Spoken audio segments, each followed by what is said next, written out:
Only 12 astronauts in NASA's 50-year space history have experienced this. Chris Hadfield was one of them. During a spacewalk, antifreeze fluid accumulated in his eyes, making him completely blind. So how does a blind astronaut survive 400 kilometers above Earth? The answer to this question lies not only in Chris Hadfield's personal courage, but also in NASA's years of training protocols and the fact that human body behavior in space is still not fully understood. The day Chris Hadfield experienced that critical moment was December 22, 2012.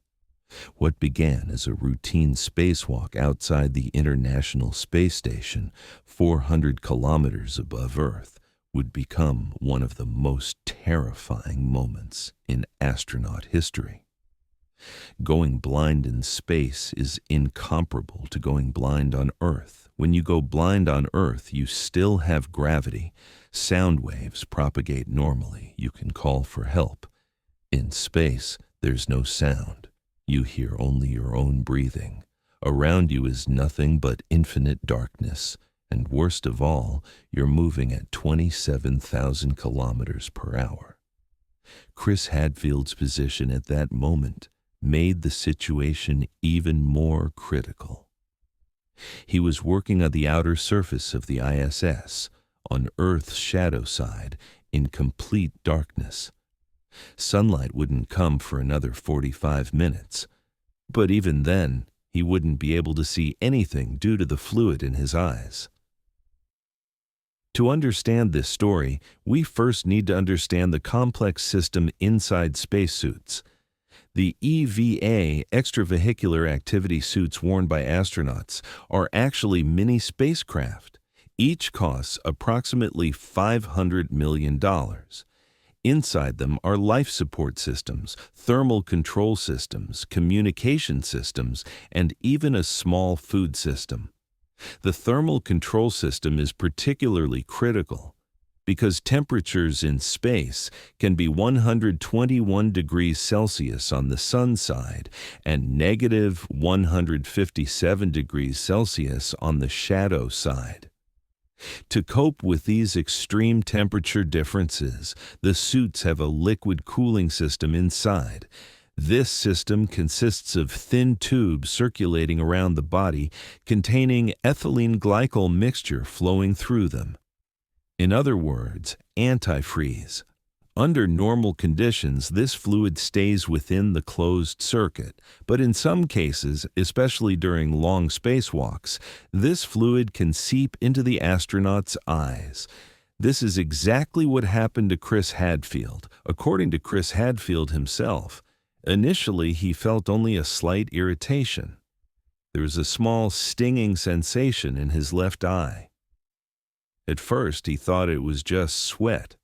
Sweating during spacewalks is normal due to intense physical activity, but then the irritation began to increase. His eye started tearing up, and then came that terrifying moment. He could see nothing from his left eye.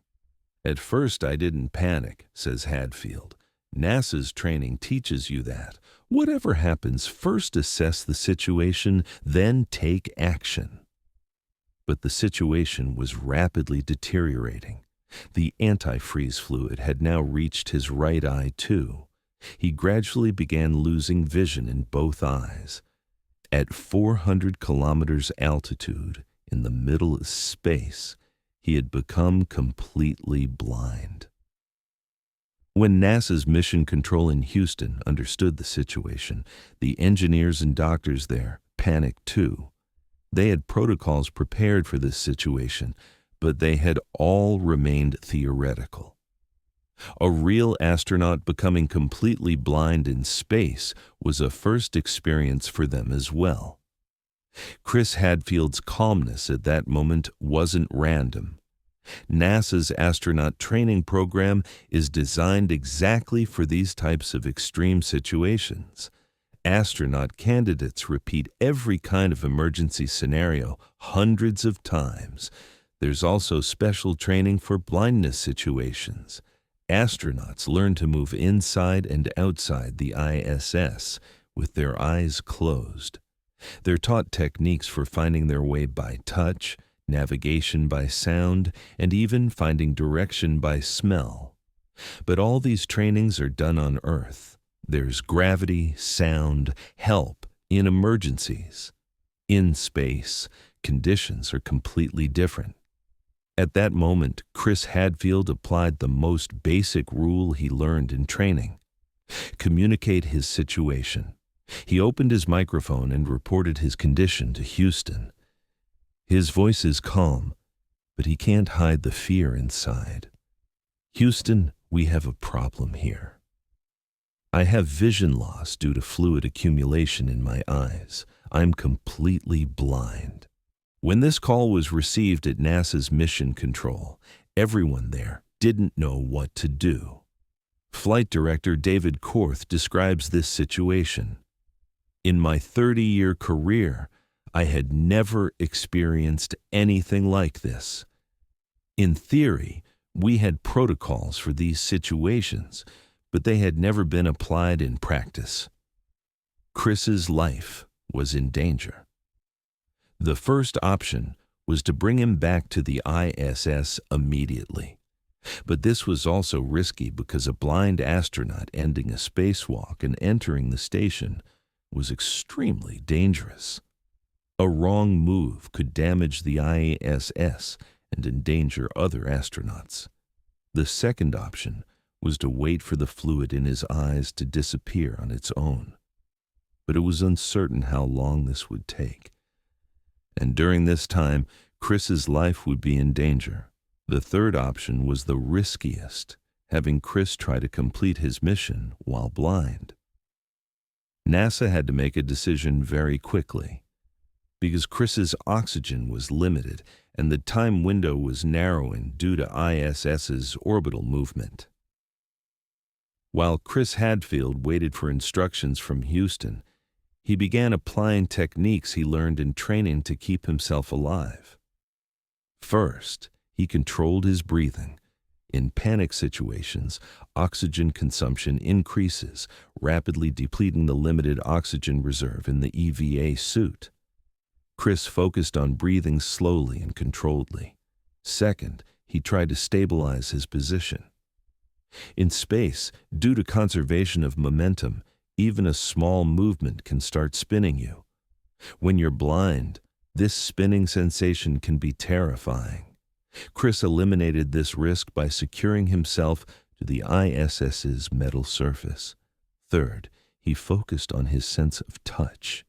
Despite the thick gloves on his hands, he could feel the ISS's metal surface.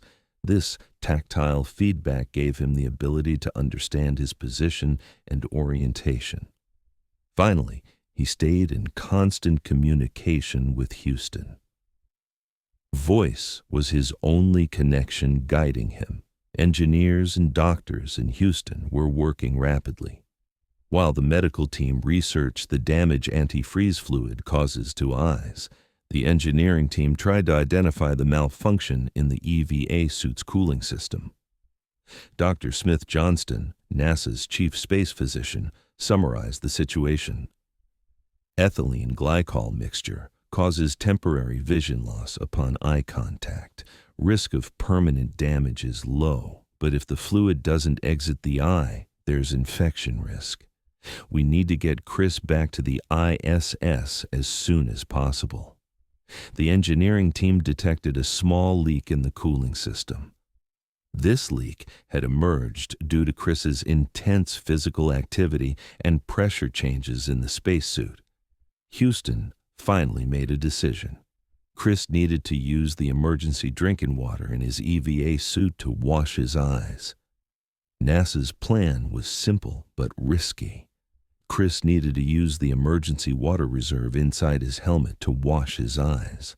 But while doing this, it was critical that water didn't get into his nostrils because liquids float in space and can block airways. Chris carefully listened to instructions from Houston. First, he activated the special button in his helmet. A small water reserve became active. Then, He positioned his head in a special way to ensure water touched only his eyes. Even during this procedure, being blind meant he had to do every movement from memory. One wrong move could lead to disaster. When water touched his eyes, Chris felt relief for the first time. The sting of the antifreeze fluid began to diminish, but he still couldn't see anything. "I can feel the water," he said into the microphone. "The pain is decreasing, but I still have no vision." Houston asked for patience. It would take time for the water to dilute the antifreeze fluid. After 10 minutes, Chris began to see blurry light from his left eye. At first, he wasn't sure if this was imagination, but gradually, shapes began to become clearer. "Houston, I'm getting partial vision back in my left eye," he said excitedly. Applause erupted in Mission Control, but joy was premature. His right eye was still completely blind, and he needed to return safely to the ISS. After 15 minutes, he began to see from his right eye too. First, just light and dark distinction, then shapes, then details. Chris Hadfield had completely regained his vision after 25 minutes of being completely blind in space. With his vision restored, Chris now had to do the hardest part, return safely to the ISS. Burning and tearing in his eyes continued. His vision was blurry and his concentration was impaired. Houston guided him step by step. They told him which handholds to use, how to move, what speed to maintain. Chris was now performing these movements which he had done hundreds of times in training while half blind. Every step required attention because in space, a mistake cannot be taken back. After 45 minutes, he finally reached the ISS airlock. When the door closed, there was great relief in Mission Control. Upon entering the ISS, Chris was immediately subjected to medical examination. His eyes were still red and teary. NASA space physician Tom Marshburn examined his eyes in detail. "There's minor damage to the cornea, but it's not permanent," said Marshburn. "It will heal completely within a few days." Chris himself admitted he was in shock. "Those 25 minutes were the longest 25 minutes of my life. Every second I was blind, I thought I would never see again." This incident caused NASA to review its EVA protocols. New measures were taken for cooling system leaks, and suit design was improved. Chris Hadfield's blinding incident was recorded as only the 12th case in astronaut history. The common feature of all 12 cases was that they all occurred during spacewalks. Janet Petro, NASA's chief engineer, summarized the issue. "The composure and professionalism Chris showed that day reminded us why we sent him to space. But it also showed how unpredictable an environment space is." Chris Hadfield felt the psychological effects this incident created in him for a long time. He began constantly checking his eyes before going on spacewalks. He became extra careful when putting on his EVA suit. "Going blind in space is like experiencing claustrophobia and agoraphobia simultaneously," says Hadfield. "You feel both trapped in a confined space and lost in infinite void." This experience reminded him how merciless an environment space is. Space may look romantic, but it's actually a hostile place where humans cannot survive. Following this incident Chris Hadfield experienced, NASA significantly improved the design of EVA suits. New generation suits include improved cooling system leak sensors, emergency eye wash system, better ventilation system, enhanced communication system. These improvements were designed so future astronauts wouldn't experience the terrifying moments Chris went through. Chris Hadfield's story shows how risky space exploration is. Despite NASA's 50 years of experience, there are still new situations encountered. Space is not humanity's natural living environment. Every exit is an adventure, and every adventure is potentially deadly. Chris Hadfield's survival that day was thanks to his own training and experience, NASA's years of research, and a bit of luck. This incident highlighted several critical aspects of space exploration that often go unnoticed by the public. Human vulnerability. Despite all technological advances, human beings remain fragile creatures in the hostile environment of space. A simple equipment malfunction can turn into a life-threatening emergency within minutes. Training limitations. While NASA's training is comprehensive, it's impossible to replicate every possible scenario astronauts might face in space. Earth-based training, no matter how thorough, cannot fully prepare someone for the unique challenges of the space environment. Equipment complexity. Modern spacesuits are marvels of engineering, but their complexity also introduces multiple failure points. The more sophisticated the technology, the more ways it can malfunction. Rapid decision-making. In space emergencies, there's often no time for lengthy deliberations.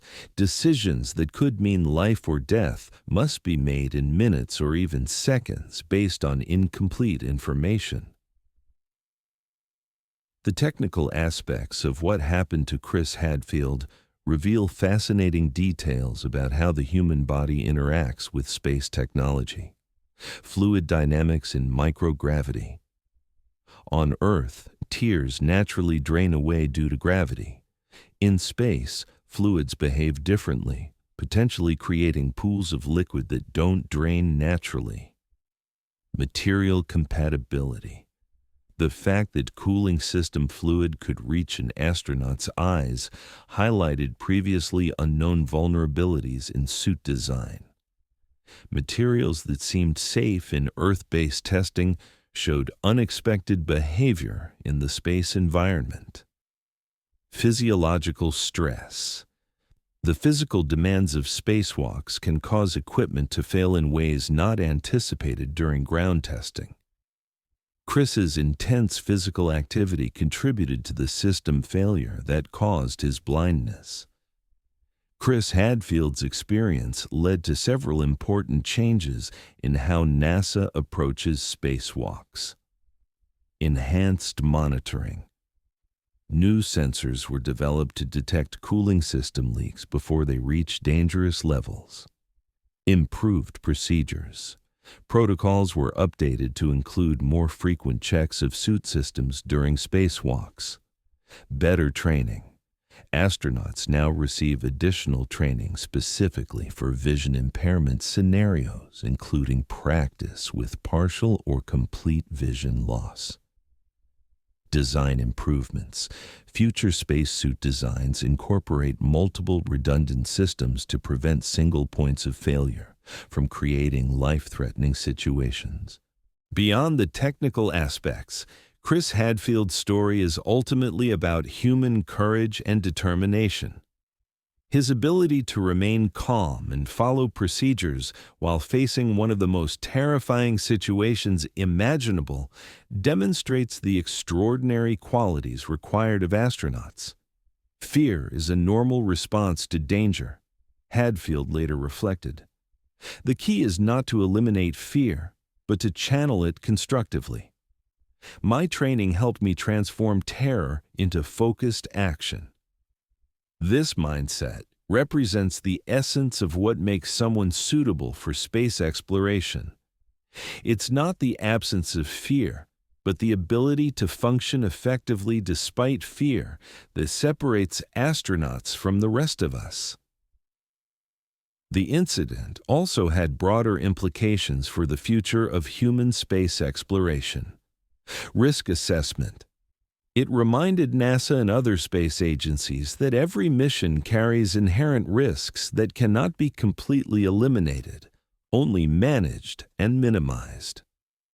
Technology development. The need for more reliable life support systems became a higher priority, influencing the design of suits for future Moon and Mars missions. Crew selection. The psychological resilience demonstrated by Hadfield reinforced the importance of mental strength in astronaut selection criteria. Perhaps most remarkably, after recovering from this traumatic experience, Chris Hadfield continued his mission on the ISS. He spent several more months in space, conducting experiments, maintaining the station, and sharing his experiences with people on Earth through social media and educational outreach. His famous rendition of Space Oddity while floating in the ISS cupola with Earth rotating majestically below came after his blinding incident. This serves as a powerful reminder that even after facing potential disaster, the wonder and beauty of space exploration continue to inspire. Chris Hadfield's story of going blind in space is more than just a dramatic anecdote. It's an example of how human willpower and scientific preparation come together under extreme conditions. Going blind 400 kilometers high in minus 157-degree cold in an environment without sound is one of the most terrifying situations a human can face. But Chris Hadfield survived this situation because he was prepared, trained, and most importantly, he didn't panic. This story also shows how complex and risky space exploration is. Behind every successful space mission are countless risks and struggles, like what Chris Hadfield experienced. The experience of only 12 astronauts in NASA's 50-year history reminds us that space is still an environment we know very little about, that we continue to explore. And Chris Hadfield, after his eyes completely healed, he went on another spacewalk. Because a true astronaut faces fear and overcomes it.